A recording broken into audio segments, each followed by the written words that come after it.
Está Millar que saca. Sosique el pelotazo para Estupielo. Le queda la pelota a Baccarini. Baccarini la entrega mal. Ventre. El pelotazo para Estupielo. Está marcando Leza, escapa Estupielo, Leza la tira al córner, tiro de esquina, buen partido de Estupielo, lo veníamos diciendo.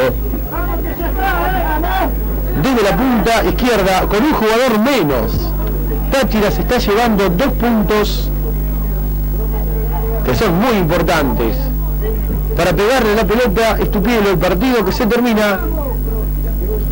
Estupielo que coloca el centro, el arquero con los puños rechazando. Heine que tomaba la pelota, la perdía con Sacoy, la tiene Estupielo, lo marca Márquez. Tunte aparece para rechazar, juega con Di Santo. El toque de Di Santo, la última que va a tener el equipo de San Patricio con Lascano. Se frena Lascano, el toque para Baccarini. Muy buen toque de Baccarini para Heine, un poco largo. Está con Balmaceda, pone el cuerpo número 2, le gana el de San Patricio, se viene buscando el empate en el final del partido para Di Santo.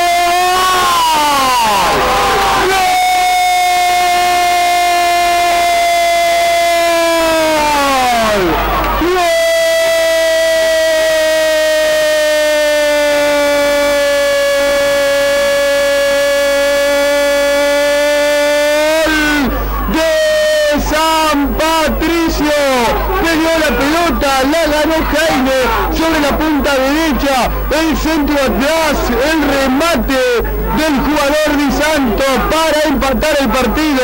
46 minutos sobre el final, aquí la vemos, el centro hacia atrás para el número 10, la entrada de Di Santo que con su pierna derecha alcanza a empatar sobre el final del partido. 46 minutos, ahora el encuentro está 2-2.